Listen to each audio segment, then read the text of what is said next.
अस्सलामुअलैकुम। उम्मीद करनी है तुसी सारे खैरियत नाल होवोगे। अज दी कथा दे विच ज्ञानी संत सिंह मस्कीन बड़े बड़े वड्डे खुलासे करन दे ने। 1984 दे विच उन्हां नूं जेल दे विच क्यों बंद किया गया ते जदों कुछ विद्वानां ने उन्हां नूं घेर लिया और उन्हां नूं फसाउण दी कोशिश की ते किस तरह अरदास दी ताकत दे नाल वो उन्हां दे चुंगल चों निकले। उन्हां ने उन्हां दीयां साजिशां जिहड़ियां नाकाम बनाईयां। ये अज अपनी कथा दे विच दस्सण दे ने। बहुत वधिया कथा है। सो चल के कथा सुणने फिर करने उस ते विचार। इसी तरह लड़ी बंगला साहब भी चलती। 15 दिन पिछे से इस वास्ते 15-20 दिन बाद भोग पिया। जदों लड़ीवार कथा दे सुखमनी साहब चल रही सी उदों दास ने किधरे 2 पंक्तियां दिते 15-20 दिन ला दिते। उंज मैं एक अष्टपदी एक टाइम च रोज कर देंदा सी। पर 2 पंक्तियां ने ऐसा मैनू रोकया, मैं 15 दिन अगे नहीं जा सकिया। जो होवा होवत सो जाने, प्रभ अपने का हुक्म पछाने। कमाल है यार। जो हो गया है होना ही सी हुक्म।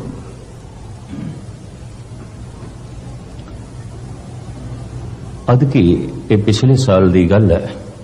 बंगला साहब तो कथा करके जो मैं आ रहा, सीढ़ियां तो उतर रहा, एक बड़ा ही चोटी का लिखारी है नामवर, जिहदे लेख हिंदी दे चोटी दे अखबारां च अक्सर छपते रहंदे ने। बड़ा मनिया प्रतिष्ठित बंदा, 5-7 बंदियां दे नाल उन्हें मैनू घेर लिया ते कहन लगे, ज्ञानी जी सानू कई साल पहले थोड़ी वो कथा जो 15 दिन तुसी कीती सी वो याद भी है ते वो टेप भी कीती सी। जो होआ वो वत्सो जाने, प्रभ अपने का हुक्म पछाने। तुसी ये आख्या सी और सानू चंगा लग्या सी। हुक्म दी वाकई जिहड़ी तस्वीर है वो सानू समझ चाहिए।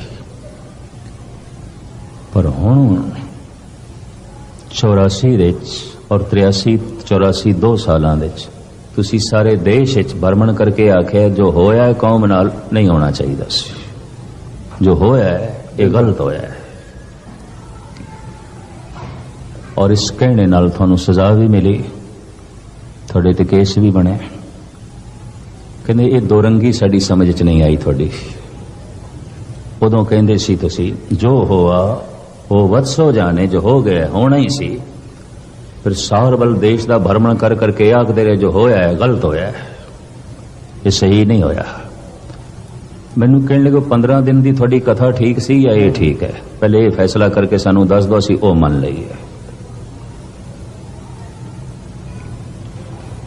यकीन जानो मैं अपनी जिंदगी च पहली दफा महसूस किया कि चोटी दे सियाणे मनुखा च मैं घिर गया ते मेरे कोल कोई जवाब नहीं।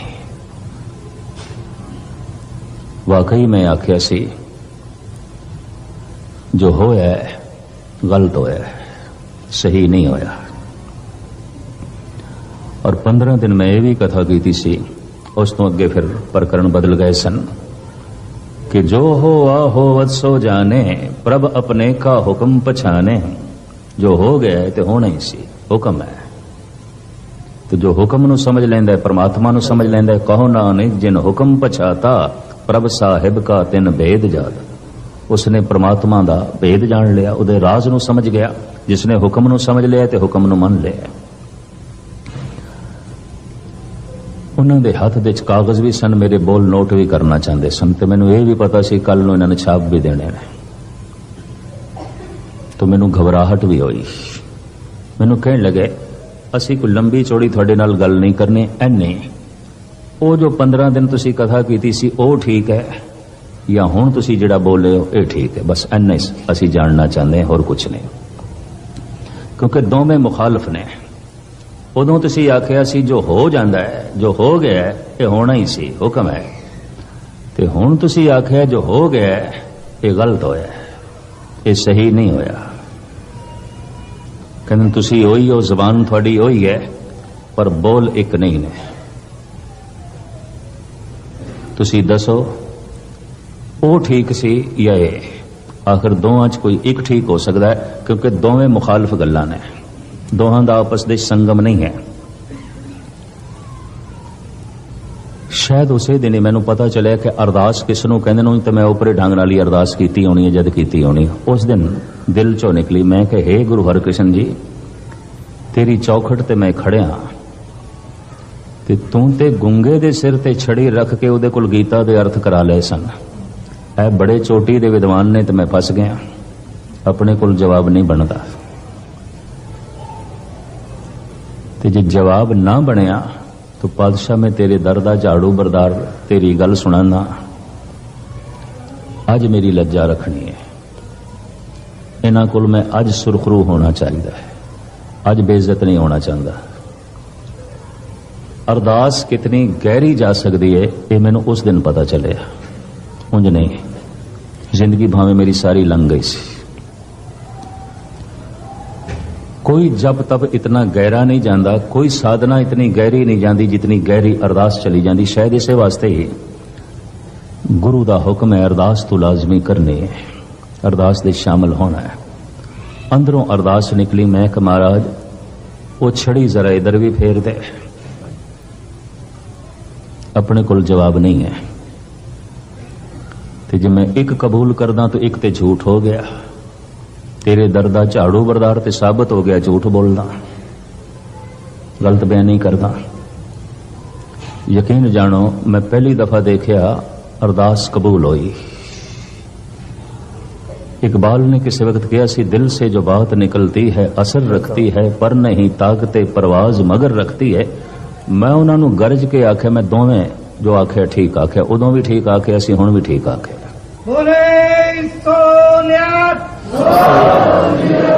मैं कहा मैं उदों भी सही आख्या सी, हुण भी सही आख्या। कहने ये किस तरह हो सकता है? उदों तुसी आख्या सी जो हो गया है ये हुक्म है परमात्मा का, इनू मन ले। ते हुण तुसी ये आख्या जो हो गया है ये नहीं होना चाहिए सी। मैं कहा इस तरह है, जो होया है कौम नाल मैं मनदा होना ही सी, ऐसा होना ही सी, पर कौम दे अंदर रोस पैदा हो गया, होना ही सी। मेरे पैरों दे थल्ले किसी ने बलदी हुई अग रख दी, मैं ऐसा समझदा होना ही सी, पर मेरे मुंहों चीख निकल गई, निकलनी सी। मैं फिर दोहरावां जो मैं उदाहरण दिता, बे मेरे रस्ते च किसी ने अग बिछा दी, मैं मनदा ऐसा होना ही सी, मैनू चल नहीं सी, पर अग ते चलदियां मुंहों चीख निकल गई, निकलनी सी, होना ही सी। जो हो गया है ये होना ही सी, मैं मनदा, पर रोस पैदा हो गया, ये निकलना ही सी, रोस होना ही सी, इनू भी हुक्म मन लो। मैं उदों भी जो आख्या सी उन्हों भी हुक्म मन लो, जो हुण मैं आख्या इनू भी हुक्म मन लो। पैरों थल्ले मेरे अग किसी ने रखनी सी, मैं फिर दोहरा दिया, मैं समझदा ये अग रखनी सी किसी ने, ये अग पहनी सी, ऐसा होना ही सी, पर मुंहों चीख निकल गई, निकलनी सी, रोस निकल गया, निकलना ही सी। हसदिया मैनू कहन लगे असी ते संगल लैके आए सी थानू फसाण लई, तुसी ते तोड़ दिते। मैं कि मैं दोवें वक्त ठीक आख्या सी, रोस निकल गया, निकल जाता है। चंदन नू भी ज्यादा रगड़ो वो भी गर्म हो जाता है। ये तो ऐसा है, जे किसी का जबर होना सी, होना ही सी, ऐसा होना सी, शायद कौम दे कर्म, पर रोस पैदा हो गया है और मुंह ऐसे बोल निकल गए, निकलने सन, ये भी एक हुक्म। वो हंसदे हुए चले गए, मैं पौड़ियां ते फिर मत्था टेकिया, मैं कहा बाबा तू मेरी लज्जा रख देती, गल बन गई।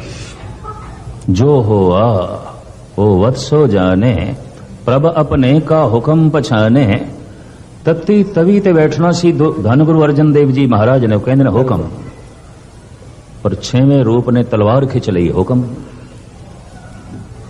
ऐसा भी होना सी, 6वें गुरु नानक के अंदर रोस पैदा हो गया, होना ही सी, ये भी एक हुक्म।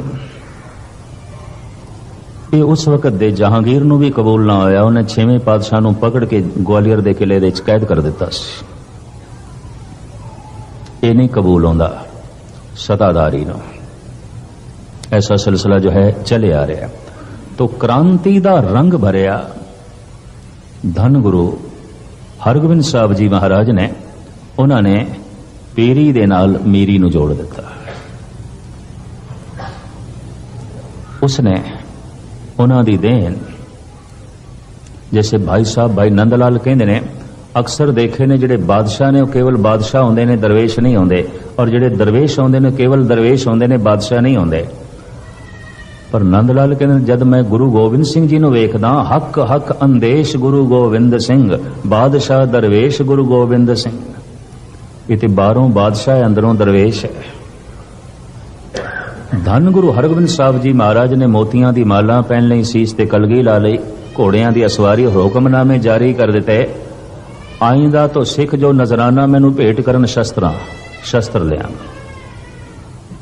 जुल्म दी ਅੱਜ ਦੀ ਕਥਾ ਸੁਣ ਕੇ ਰਦਾਸ ਦੀ ਤਾਕਤ ਦਾ ਅੰਦਾਜ਼ਾ ਹੋ ਗਿਆ ਹੋਣਾ ਹੈ ਸਾਰੇ ਵੀਰਾਂ ਭਰਾਵਾਂ ਨੂੰ ਕਿ ਰਦਾਸ 'ਚ ਕਿੰਨੀ ਵੱਡੀ ਤਾਕਤ ਹੈਗੀ ਹੈ। ਅਗਰ ਸੱਚੇ ਦਿਲ ਨਾਲ, ਸੱਚੇ ਮਨ ਨਾਲ ਰੱਬ ਨੂੰ ਪੁਕਾਰਿਆ ਜਾਵੇ ਨਾ, ਚਾਹੇ ਜਿਸ ਮਰਜ਼ੀ ਵਕਤ ਪੁਕਾਰਿਆ ਜਾਵੇ ਔਰ ਜਿਸ ਮਰਜ਼ੀ ਮੁਸ਼ਕਿਲ ਦੇ ਵਿੱਚ ਪੁਕਾਰਿਆ ਜਾਵੇ ਨਾ, ਰੱਬ ਉਹ ਦੂਰ ਕਰ ਦਿੰਦਾ ਹੈਗਾ ਵਾ। ਕਿਉਂਕਿ ਰੱਬ ਇਸ ਕਾਇਨਾਤ ਦਾ ਵਾਹਿਦ ਖਾਲਿਕ ਮਾਲਿਕ ਹੈ। ਨਫਾ ਨੁਕਸਾਨ ਦੇਣ ਵਾਲੀ ਸਿਰਫ ਔਰ ਸਿਰਫ ਰੱਬ ਦੀ ਜ਼ਾਤ ਹੈਗੀ ਹੈ, ਹੋਰ ਕੋਈ ਨਫਾ ਨੁਕਸਾਨ ਦਾ ਮਾਲਿਕ ਨਹੀਂ ਹੈਗਾ। ਰੱਬ ਦੀ ਜ਼ਾਤ ਹੀ ਇਹ ਇਖਤਿਆਰ ਰੱਖਦੀ ਹੈਗੀ ਵੇ। ਇਸ ਲਈ ਬਹੁਤ ਸਾਰਿਆਂ ਨੇ ਅਸੀਂ ਆਪਣੀ ਜ਼ਿੰਦਗੀ 'ਚ ਵੀ ਅਜ਼ਮਾਇਆ ਹੈ, ਔਰ ਮੇਰੇ ਬਹੁਤ ਸਾਰੇ ਵੀਰ ਭੈਣਾਂ ਭਰਾ ਜਿਹੜੇ ਆ ਇਸ ਗੱਲ ਤੋਂ ਸਹਿਮਤ ਵੀ ਹੋਣਗੇ ਕਿ ਜਦੋਂ ਅਸੀਂ ਮੁਸ਼ਕਿਲ 'ਚ ਹੋਈਦਾ ਵਾ ਔਰ ਅਸੀਂ ਸੱਚੇ ਦਿਲ ਨਾਲ ਰੱਬ ਨੂੰ ਪੁਕਾਰੀਦਾ ਨਾ, ਤੇ ਰੱਬ ਉਹ ਪਰੇਸ਼ਾਨੀ ਮੁਸ਼ਕਿਲ ਸਾਡੇ ਤੋਂ ਇੰਝ ਦੂਰ ਕਰ ਦਿੰਦਾ ਹੈ ਕਿ ਸਾਨੂੰ ਆਪ ਨਹੀਂ ਯਕੀਨ ਆਉਂਦਿਆ ਹੁੰਦਾ ਕਿ ਇਹ ਕਿਸ ਤਰ੍ਹਾਂ ਖ਼ਤਮ ਹੋ ਗਈ। ਇਹ ਨਾਮੁਮਕਿਨ ਜਿਹੀ ਚੀਜ਼ ਸੀਗੀ, ਲੇਕਿਨ ਰੱਬ ਚੂँਕਿ ਕਾਦਰ ਹੈ, ਉਹ ਤਾਕਤ ਰੱਖਦਾ ਹੈ, ਇਸ ਲਈ ਉਹਦੇ ਵਾਸਤੇ ਨਾਮੁਮਕਿਨ ਕੁਛ ਨਹੀਂ ਹੈ। ਇਨਸਾਨ ਵਾਸਤੇ ਨਾਮੁਮਕਿਨ ਹੋ ਸਕਦਾ ਹੈ, ਇਨਸਾਨ ਵਾਸਤੇ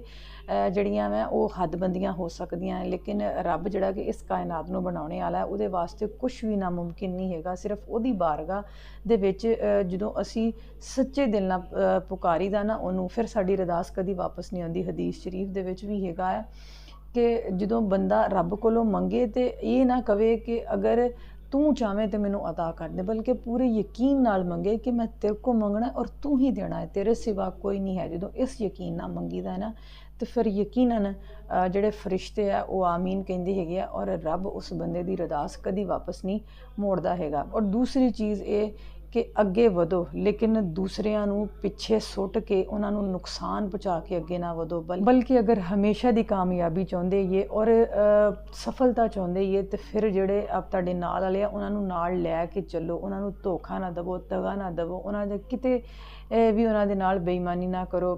ਇੱਕ ਬੜੀ ਖੂਬਸੂਰਤ ਕਹਾਵਤ ਮੈਂ ਪੜ੍ਹੀ ਸੀਗੀ ਕਿ ਇਨਸਾਨ ਇਸ ਦੁਨੀਆ ਦੇ ਵਿੱਚ ਹਰ ਚੀਜ਼ ਤੋਂ ਫਾਇਦਾ ਚੁੱਕਣ ਦੀ ਕੋਸ਼ਿਸ਼ ਕਰੇ, ਪਰ ਕਿਸੇ ਦੇ ਇਤਮਾਦ ਦਾ ਫਾਇਦਾ ਨਾ ਚੁੱਕੇ, ਉਹਦਾ ਬੇਜਾ ਇਸਤੇਮਾਲ ਨਾ ਕਰਿਆ। ਅਗਰ ਤੁਹਾਡੇ 'ਤੇ ਮੁਕੰਮਲ ਭਰੋਸਾ ਕਰਦਾ ਨਾ ਤਾਂ ਉਹਨੂੰ ਤੁਸੀਂ ਨੁਕਸਾਨ ਨਾ ਪਹੁੰਚਾਵੋ, ਬਲਕਿ ਜਿਹੜੇ ਮੁਸੀਬਤ ਪਰੇਸ਼ਾਨ ਹਾਲ ਨੇ ਜਾਂ ਜਿਹੜੇ ਡਿੱਗੇ ਨੇ ਉਹਨਾਂ ਨੂੰ ਖੜਾ ਕਰੋ, ਉਹਨਾਂ ਦਾ ਸਹਾਰਾ ਬਣੋ। ਹੋ ਸਕਦਾ ਹੈ ਕਿਸੇ ਦੇ ਵਸੀਲੇ ਨਾਲ ਤੁਹਾਡੇ ਲਈ ਵੀ ਰੱਬ ਜਿਹੜੀਆਂ ਮੈਂ ਉਹ ਰਾਹਾਂ ਖੋਲ੍ਹਦਾ ਜਾਵੇ।